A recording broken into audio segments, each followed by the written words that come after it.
Halo semuanya, kembali lagi ke channel yang seadanya ini. Seperti biasa, gue akan ngelanjutin pembahasan novel dari Tensei Kizoku no Isekai Bouken Roku, yang dimana ini adalah kelanjutan dari video yang kemarin. Di video kemarin itu sampai pada pembahasan antara pertemuan dari ketua guild dari Drintel yaitu si Rikset dengan Edin, ketua guild dari kerajaan, serta wakil ketua guild yang baru yaitu si Letia. Terus ada Kain untuk membicarakan masalah terkait penyerangan ke mansion Kain. Oke, mungkin jangan berlama-lama lagi, langsung kita gasken.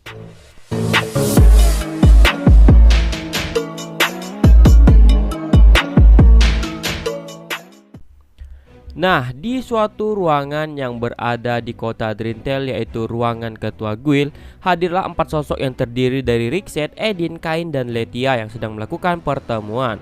Ketika ditanyai soal kondisi saat ini, Rikset pun tampak tidak mengetahui apapun karena ia hanya diberitahu oleh prajurit yang datang bahwa Betty telah ditangkap.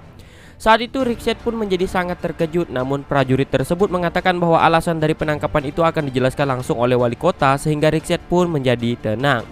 Kain pun menjelaskan kejadiannya dari awal bahwa itu adalah persekongkolan antara wakil ketua guild, wakil wali kota, pendeta, dan ketua dog guild. Bahkan peristiwa itu juga melibatkan banyak anggota petualang rank A, sehingga menjadikan masalah itu bukanlah hal yang dapat dianggap sepele yang bisa diselesaikan oleh Rikset seorang selaku ketua guild cabang kota Drintel. Namun itu juga akan melibatkan Edin sebagai ketua guild pusat. Dari penjelasan Kain, Rikset pun langsung paham alasan Edin repot-repot datang ke kota Drintel. Ketika mengetahui fakta itu, Rikset pun segera meletakkan tangannya di lantai dan bersujud sambil meminta maaf kepada Kain dan Edin.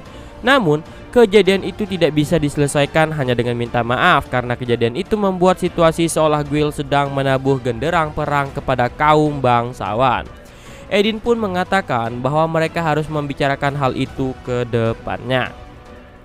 Edin juga mengatakan alasannya datang ke sana yaitu ingin menjadikan Letia sebagai pengganti wakil ketua serta pengawas guild cabang Drintel, dan mengingatkan Rikset sebagai ketua guild yang bertanggung jawab untuk mempersatukan para petualang di sana. Untuk masalah hukumannya, Edin pun akan menentukannya sesuai dengan peran keterlibatan pelaku. Jadi ia pun akan menunda keputusan terkait hal tersebut. Setelah mendengar penjelasan dari Edin, Rikset pun mengangguk sambil tetap dalam posisi berlutut. Kain mengerti bahwa Rikset bukanlah orang yang jahat, meskipun terkadang agak emosian. Kain menganggap masalah itu adalah ide dari wakil wali kota, jadi Kain pun menganggap mereka hanya terlibat di dalamnya saja. Namun, Kain juga ingin mereka juga bertanggung jawab kepada negara. Karena sekarang sudah ada Letia, Kain pun yakin keadaan guild akan jadi lebih tenang.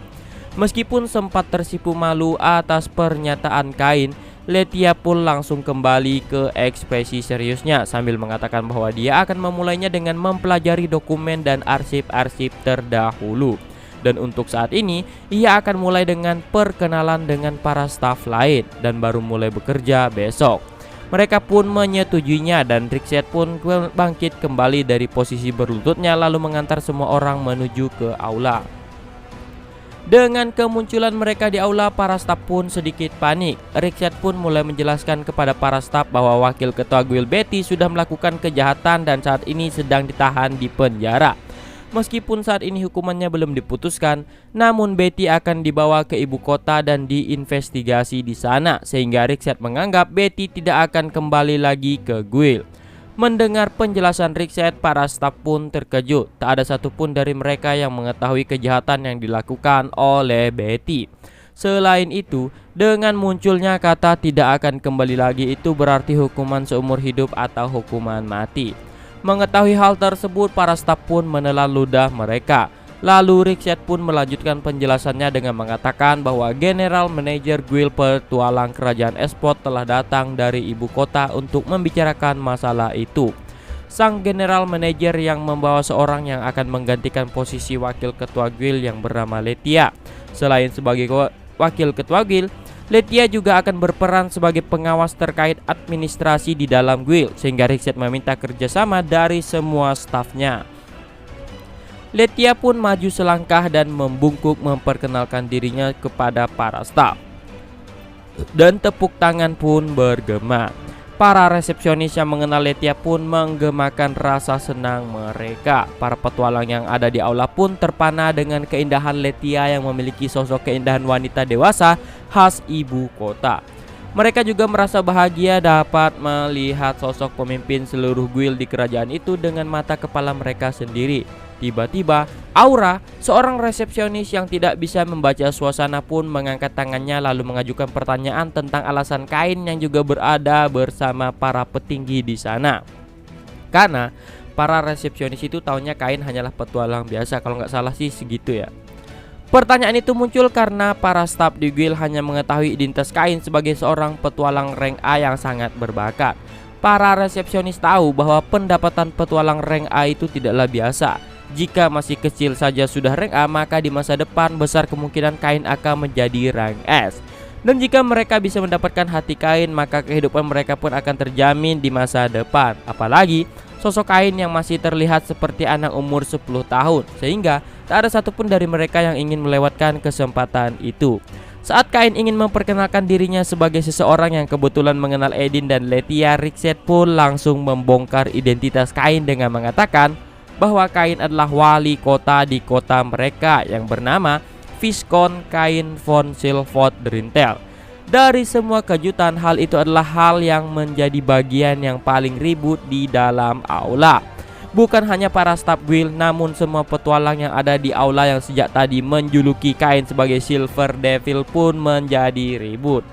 Para petualang yang saat itu ada di bangku penonton saat Kain menghancurkan tempat latihan yang mengetahui bahwa sosok itu adalah seorang bangsawan dan juga wali kota di kota itu pun terkejut. Rixet yang sama sekali tidak menyadari kalau hal itu sedang dirahasiakan dan tidak mengerti apa yang sedang terjadi pun sedikit terkejut mendengar keributan itu. Kain yang melemas karena identitasnya terbongkar akibat otak-otot milik Rixet pun terpaksa memperkenalkan dirinya sebagai Kain von Silvoth Drintel yang baru ditunjuk menjadi wali kota di sana. Para gadis resepsionis itu pun menatap Kain layaknya hewan yang menemukan mangsanya. Bahkan di antara mereka sudah ada yang masuk dalam khayalan penuh bunga. Melihat keadaan para resepsionis itu, Edin pun menebar paku ke arah mereka sambil mengatakan bahwa Kain akan bertunangan dengan adiknya Tivana yang merupakan komandan Royal Knight. Jadi Kain tidak akan memiliki ruang lagi. Edin pun membongkar rahasia pertunangan tersebut tanpa rasa bersalah, malah bangga. Komandan Royal Knight adalah seorang putri Duke. Selain kecantikan dan ras elfnya, ia juga cukup dikenal di kerajaan dengan kemampuan militernya yang tentu saja sebagai staf guild mereka semua pun mengetahui hal tersebut. Mereka pun mulai berpikir bahwa mereka tidak akan menang jika bersaing dengan Putri Duke. Setelah membeberkan hal itu, Edin pun mengedipkan matanya ke arah Kain. Dalam benaknya, Kain pun berpikir, memang benar dengan perkataan Edin, serangga jahat tidak akan mendekatinya, tapi itu juga akan membuat dirinya akan dijauhi.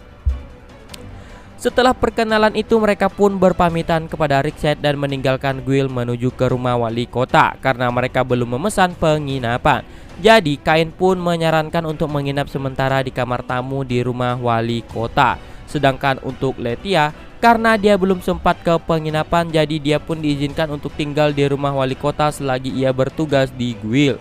Edin pun hanya menghela napas melihat Lethia yang kegirangan melihat kamarnya.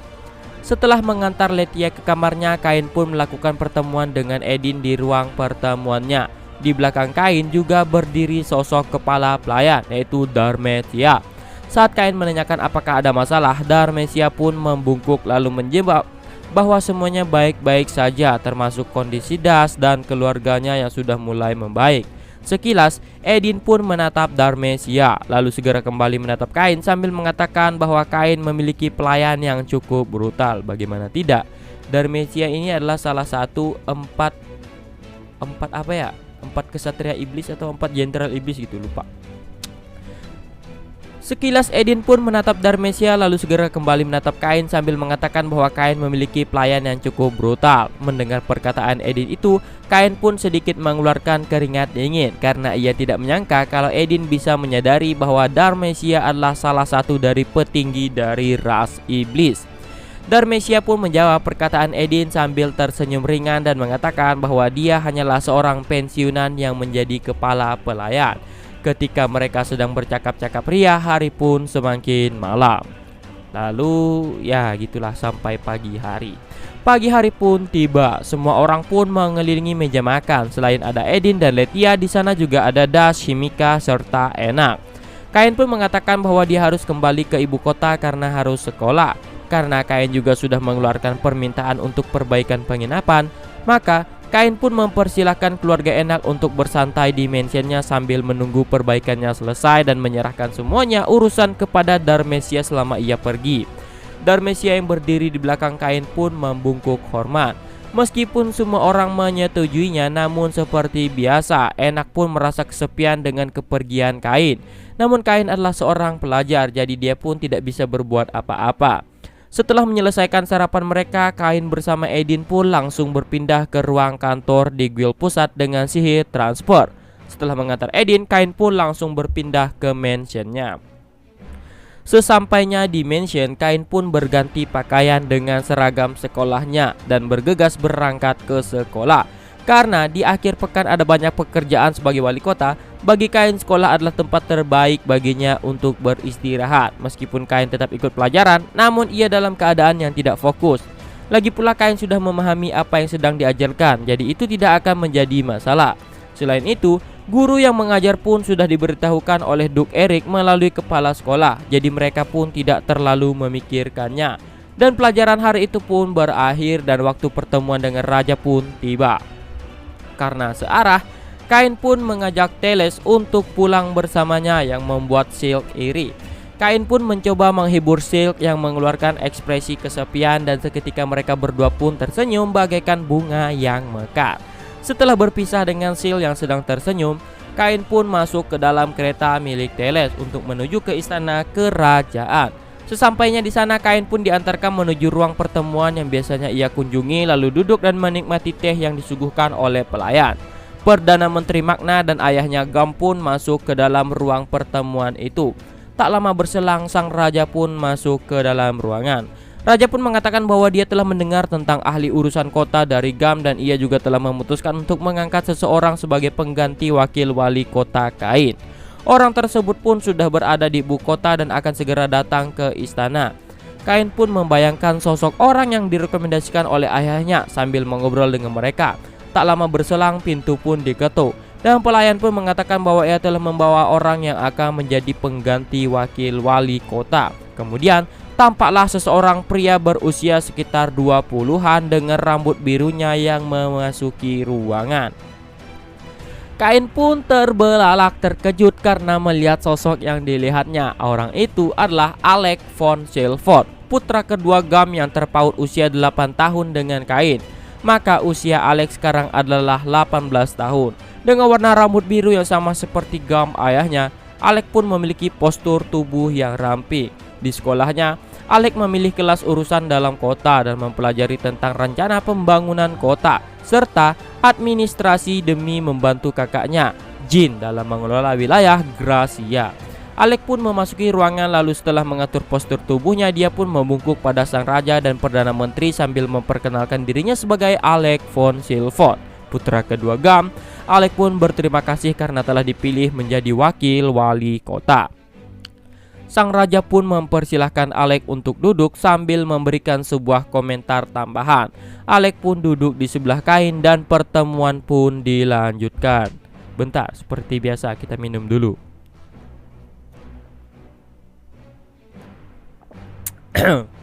Mantap. Perdana Menteri pun menjelaskan hal terkait gereja dan mengatakan bahwa sang kepala pendeta akan segera mengirimkan pendeta baru ke Drintel. Sang kepala pendeta juga akan mengirim investigator untuk membongkar semua kejahatan yang terjadi di sana. Kemudian, Kain pun menjelaskan kepada sang raja tentang kunjungannya kemarin ke Drintel bersama Edin.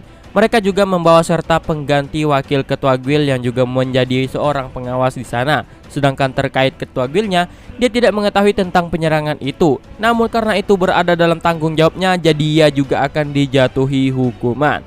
Namun, detail hukuman itu ditunda dulu dan akan diumumkan di kemudian hari. Semua orang pun mengangguk mendengar penjelasan dari Kain.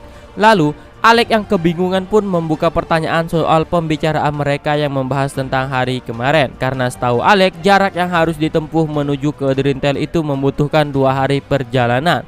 Selain itu, Alex yang telah diangkat sebagai wakil wali kota juga merasa belum diberitahui detail masalah yang terjadi di kota Drintel. Semua orang pun hanya menghela napas mendengar pertanyaan Alex itu. Dengan nada terkesan, Gam pun menjelaskan kepada Alex bahwa Kain telah menguasai sihir transfer yang melegenda itu, sehingga ia bisa bolak-balik dari Drintel ke ibu kota dalam sekejap. Dan ketika Kain baru menjadi wali kota, dia sudah menghancurkan tempat latihan guild petualang dan menyulut perang dengan gereja di sana, serta menangkap pelaku utama kejahatan yaitu mantan wakil wali kotanya dan ketua Dark Guild di sana yang membuat lebih dari 50 orang telah dipenjara. Mendengarkan hal itu, Alex pun menunjukkan ekspresi wajah yang seakan tidak percaya sambil terus membandingkan wajah Gam dan Kain. Baik Perdana Menteri maupun Sang Raja pun hanya mengangguk menyetujui penjelasan Gam tersebut. Tentu saja, Alex terkejut mendengar kisah Kain yang di luar nalar itu. Sang Raja pun mengatakan bahwa itu adalah alasan utama dia mengangkat Alex sebagai wakil wali kota Drintel. Sang Raja berharap Alex bisa menjadi rem dari kegilaan Kain. Alex pun setuju dengan ucapan Sang Raja. Bagi Kain, dia pun tidak mengerti bagian mananya yang dimaksud di luar nalar itu, sehingga Kain pun mengatakan bahwa dia hanya berpikir untuk melakukan yang seharusnya dilakukan, dan itu hanyalah salah satu langkah baginya sebagai wali kota untuk menjadikan kota Drintel menjadi kota yang lebih baik. Sontak Sang Raja, Perdana Menteri Magna, serta Gam pun membantah apa yang dipikirkan Kain itu secara serentak. Kain yang tidak menyadari bahwa dirinya telah bertingkah di luar nalar pun merasa lemas karena sanggahan itu.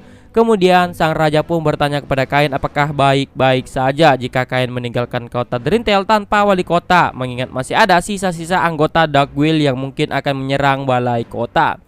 Kain pun merasa tidak terlalu khawatir dengan pertanyaan Sang Raja itu. Ia mengatakan bahwa dia sudah memperkerjakan kepala pelayan yang berbakat yang bahkan mampu menghadapi ratusan penyerangan sendirian. Semua orang pun mengeluarkan keringat dingin mendengar jawaban ringan Kain itu. Mereka pun berpikir bahwa Kain mungkin melakukan kegilaan lagi, karena memang pada kenyataannya Kain pernah memanggil Raja Iblis dan membuat kontrak dengannya. Perdana Menteri dan Perdana Menteri dan Sang Raja yang sudah bertahun-tahun berpengalaman dengan bangsawan yang penuh intrik pun tidak mungkin tidak tahu bahwa ada sesuatu di balik itu semua. Sang Raja pun menghentakkan kedua tangannya ke meja dan mendesak Kain untuk mengatakan yang sebenarnya. Kain yang merasakan tatapan semua orang pun akhirnya menyerah dan mengatakan bahwa sebenarnya bukan dia yang memanggil pelayan itu, namun Seto Sang Raja Iblislah yang memperkenalkan dengan seorang pensiunan Jenderal Iblis untuk menjadi kepala pelayan di rumah wali kota. Mendengar penjelasan Kain, Sang Raja pun bertanya lebih lanjut tentang kenyataan bahwa Kain menjadikan seorang jenderal pasukan Raja Iblis terbaik sebagai kepala pelayannya. Perdana Menteri dan ayahnya Gam pun sudah menyerah dengan kegilaan yang dilakukan Kain tersebut. Wajah Sang Raja pun memerah dan akhirnya ia pun duduk lemas kelelahan.